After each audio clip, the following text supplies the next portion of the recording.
Today GK के official YouTube channel में आपका स्वागत है। जैसा कि आप जानते हैं हम एचपी टेट की प्रिपरेशन कर रहे हैं, जिसमें हम साइकोलॉजी के प्रीवियस ईयर क्वेश्चन को डिटेल में डिस्कस कर रहे हैं। तो हम स्टार्ट करते हैं क्वेश्चन नंबर 11 से। क्वेश्चन नंबर 11 है, who concluded that language and social culture environment play a vital role in cognitive development of a child. ये किसने कहा था कि language and social culture environment play a vital role in cognitive development of a child, की जो language और social culture environment है वो बहुत ही ज़्यादा इंपॉर्टेंट रोल प्ले करता है कॉग्निटिव डेवलपमेंट में किसी चाइल्ड की। ओके, तो ये जो बात कही थी ये किसने कही थी? तो हमने कॉग्निटिव डेवलपमेंट की तो हमने सिर्फ 3 थ्योरीज पढ़ी हैं, एक पियाजे की थ्योरी, एक विगोट्स्की की थ्योरी और एक ब्रूनर की थ्योरी। तो इन 3 थ्योरी में से एक ने ही कहा होगा कि लैंग्वेज, सोशल और कल्चर इन्वायरमेंट जो है वो इंपॉर्टेंट रोल प्ले करता है हमारे कॉग्निटिव डेवलपमेंट में। तो ये किसने कहा था? ये कहा था विगोट्स्की ने। विगोट्स्की की हमने कौन सी थ्योरी पढ़ी है? विगोट्स्की की जो थ्योरी का नाम ही है वो है सोशियो कल्चर थ्योरी। तो इसी से ही आपको पता चल रहा होगा कि जो लैंग्वेज, सोशल और कल्चर है वो मोस्ट इंपॉर्टेंट जो रोल प्ले करते हैं किसी बच्चे के कॉग्निटिव डेवलपमेंट में। हमने डिटेल में विगोट्स्की की थ्योरी डिस्कस की है। अगर आपने थ्योरीज सेक्शन जो हम डिटेल्ड वीडियो में हमने सभी वीडियो में हमने बेसिक से सभी पॉइंट्स को कवर किया है, अगर आपने अभी तक वो वीडियोस नहीं देखी है तो आप साइकोलॉजी की प्लेलिस्ट में जाकर देख सकते हैं। तो विगोट्स्की इस क्वेश्चन का राइट आंसर होगा। विगोट्स्की का हमने और क्या कंसेप्ट किया है? विगोट्स्की की थ्योरी में हमने एमक्यू का एक कंसेप्ट भी पढ़ा था। एमक्यू होता है मोस्ट नॉलेजेबल अदर, जो स्किल्ड पर्सन होता है एमक्यू, जिसे जो है वो हमसे ज़्यादा नॉलेज होती है, वो एमक्यू होता है। एक हमने स्कैफोल्डिंग के बारे में भी पढ़ा था। स्कैफोल्डिंग होती है हेल्प जो एमक्यू प्रोवाइड करता है। और हमने विगोट्स्की की थ्योरी में ZDP यानी कि जोन ऑफ प्रॉक्सिमल डेवलपमेंट की बात भी डिटेल में की थी। अगर आपने अभी तक वो नहीं देखा है तो आप साइकोलॉजी की प्लेलिस्ट में जाकर उसे डिटेल में देख सकते हैं। नेक्स्ट क्वेश्चन है क्वेश्चन नंबर 12। क्वेश्चन नंबर 12 है, विच of the following statement is true about human development. इनमें से कौन सी स्टेटमेंट ट्रू है? ह्यूमन डेवलपमेंट से रिलेटेड कुछ स्टेटमेंट्स आपके सामने रखी गई है। फर्स्ट स्टेटमेंट है, human development is a natural process. क्या ह्यूमन डेवलपमेंट एक नेचुरल प्रोसेस है? तो जो ये ह्यूमन डेवलपमेंट है हमने पढ़ा है, ह्यूमन डेवलपमेंट एक कंटिन्यूअस प्रोसेस है, कंटिन्यूअस प्रोसेस। तो ये स्टेटमेंट तो रॉन्ग है। नेचुरल प्रोसेस तो डेवलपमेंट नहीं हो सकती। ओके, सेकंड है, human development is possible without growth. क्या डेवलपमेंट विदाउट ग्रोथ के पॉसिबल है? तो ये बिल्कुल सही है। जो डेवलपमेंट है वो विदाउट ग्रोथ के भी पॉसिबल हो सकती है। कैसे? फॉर एग्जाम्पल किसी ह्यूमन की ग्रोथ अच्छे से नहीं हुई है, क्या उसकी डेवलपमेंट नहीं होगी? उसकी डेवलपमेंट भी होती है। उसके माइंड, कॉग्निटिव डेवलपमेंट उसकी होती है, उसके माइंड की डेवलपमेंट होती है, उसमें भी उसकी इमोशनल डेवलपमेंट भी होती है, सोशल डेवलपमेंट भी होते हैं। हमने डेवलपमेंट जो टॉपिक पढ़ा था, जो डेवलपमेंट के बारे में हमने डिटेल में डिस्कस किया था, हमने पढ़ा था कि ग्रोथ जो होती है वो ग्रोथ होती है फिजिकल चेंज इन बॉडी, जो फिजिकल चेंज हमारी बॉडी में होता है। जबकि डेवलपमेंट हमने क्या पढ़ा था? डेवलपमेंट होता है प्रोग्रेसिव चेंज, जिसमें सभी तरीके के चेंजेस इंक्लूड होते हैं, जैसे physical, cognitive, moral, emotional changes. तो ये सभी तरीके के चेंजेस डेवलपमेंट में आते हैं। तो डेवलपमेंट पॉसिबल हो सकती है विदाउट ग्रोथ भी। ये बिल्कुल सही स्टेटमेंट है। बाकी स्टेटमेंट देख लेते हैं। Human development is completed by maturity. क्या ह्यूमन डेवलपमेंट पूरी कंप्लीट हो जाती है मैच्योरिटी के साथ? नहीं, पूरी तो नहीं होती। हमने पढ़ा है कि डेवलपमेंट कंटिन्यूअस प्रोसेस है, वोम टू टूम चलती है, ये चलती ही रहती है डेवलपमेंट। तो मैच्योरिटी के साथ हमेशा कंप्लीट तो ये कभी नहीं होती है। नेक्स्ट क्वेश्चन है question number 13। Which of the following is not a factor influencing learning. कौन सा इसमें ऐसा फैक्टर है जो लर्निंग को इन्फ्लुएंस नहीं करता है? तो फर्स्ट इसमें दिया गया है socio emotional climate in the institution, कि क्या सोशो इमोशनल क्लाइमेट जो इंस्टीट्यूट का है, इंस्टीट्यूशन का है, वो क्या इफेक्ट करता है लर्निंग को? तो जो इन्वायरमेंट है वो तो इफेक्ट करेगा ही करेगा लर्निंग को। जैसे अगर आपके घर का इन्वायरमेंट अगर पढ़ने वाला होगा तो आपका जो पढ़ने का जो लर्निंग होगी वो उससे फैसिलिटेट करेगी। तो क्लाइमेट जो होता है, इन्वायरमेंट होता है, वो तो इफेक्ट करता ही करता है लर्निंग को। तो ये तो फैक्टर नहीं होगा जो इन्फ्लुएंस करेगा। सेकेंड फैक्टर है प्रोविजन ऑफ फीडबैक। फीडबैक, अगर आपको कोई फीडबैक प्रोवाइड करता है, पॉजिटिव फीडबैक देता है, तो आपकी लर्निंग क्या होगी? उससे अच्छी होगी। आप ज़्यादा से ज़्यादा फोकस कर पाएंगे अपने वीक पॉइंट्स पे अगर आपको कोई फीडबैक अच्छे से देता है। तो ये भी फैक्टर नहीं है।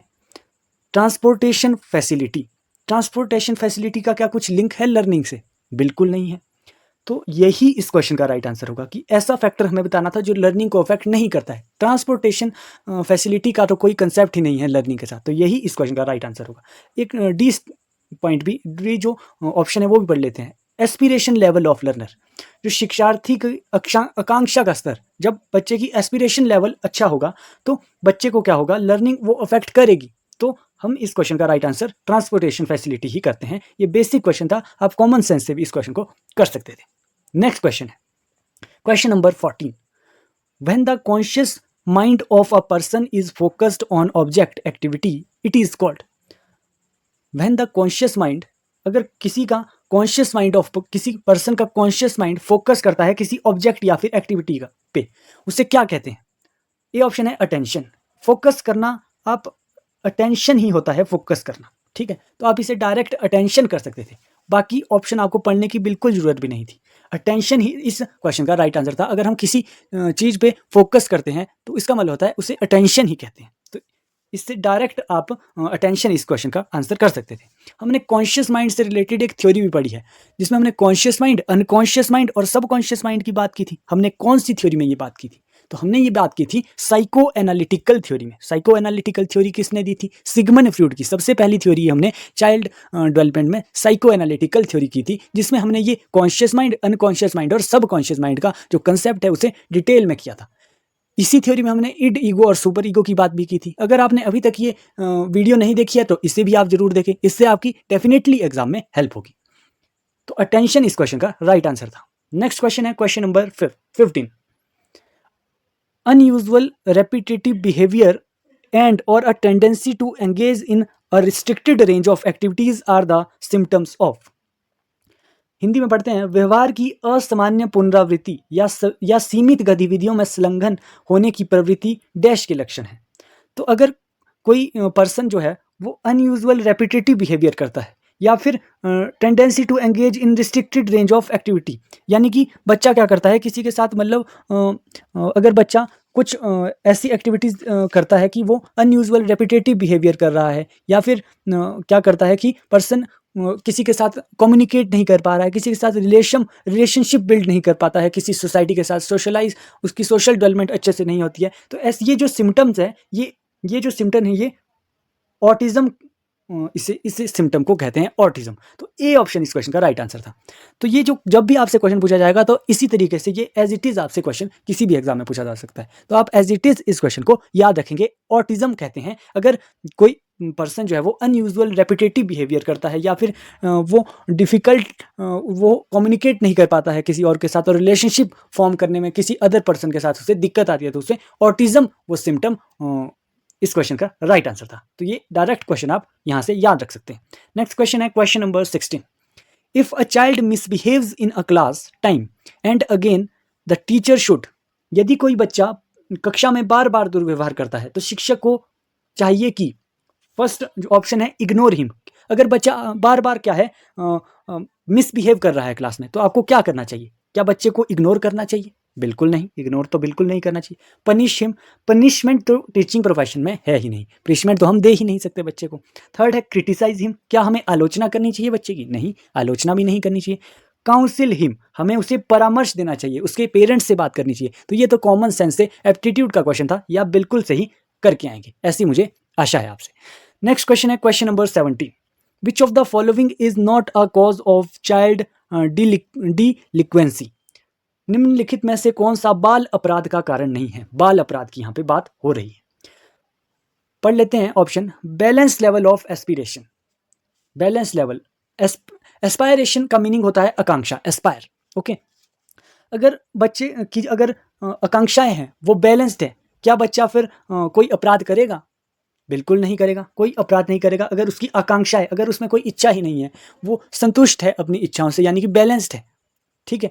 तो यही इस क्वेश्चन का राइट आंसर था, बैलेंस लेवल ऑफ एस्पायरेशन।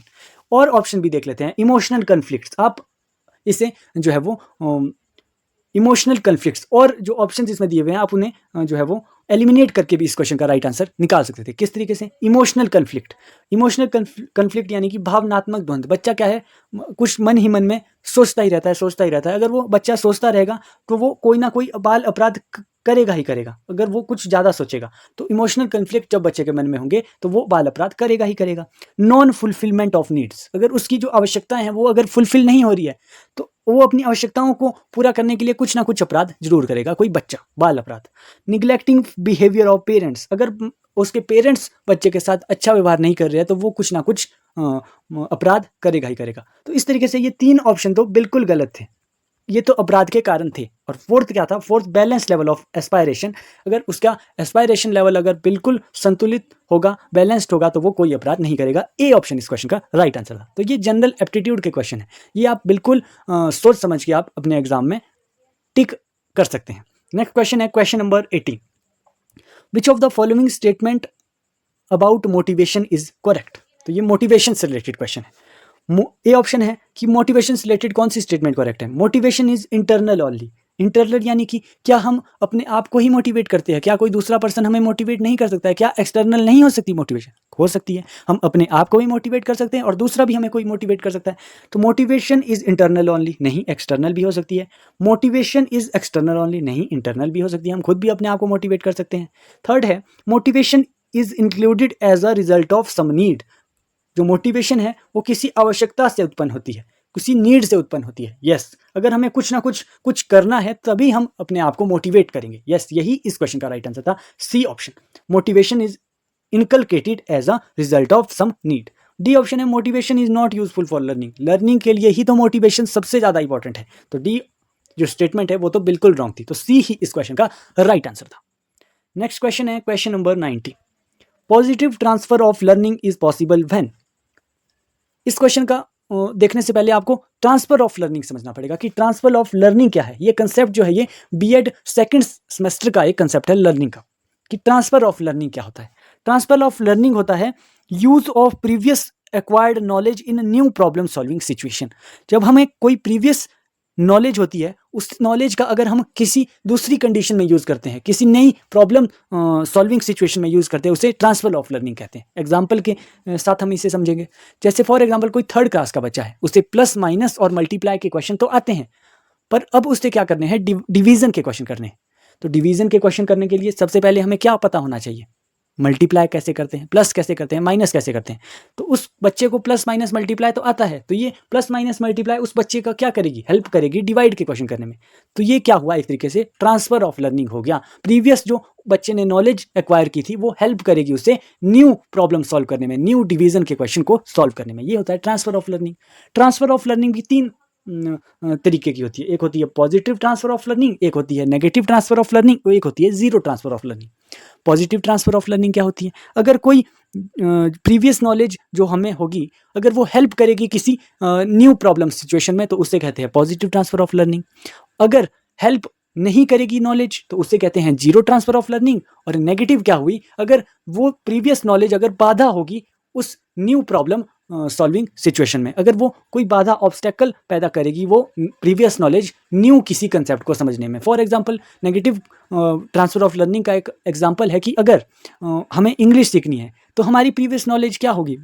तो हमारी जो होती है, हम हिंदी सीखते हैं, हम हिंदी जो हमारी कॉमन लैंग्वेज है हिंदी, हमारी प्रीवियस नॉलेज हिंदी होगी। तो हमें इंग्लिश सीखनी है तो हम कई बार क्या हो जाता है, हिंदी जो हमारी होती है, कई वर्ड्स ऐसे होते हैं वो बाधा पैदा करते हैं हमारे इंग्लिश सीखने में। तो ये नेगेटिव ट्रांसफर ऑफ लर्निंग का एग्जांपल हो सकता है।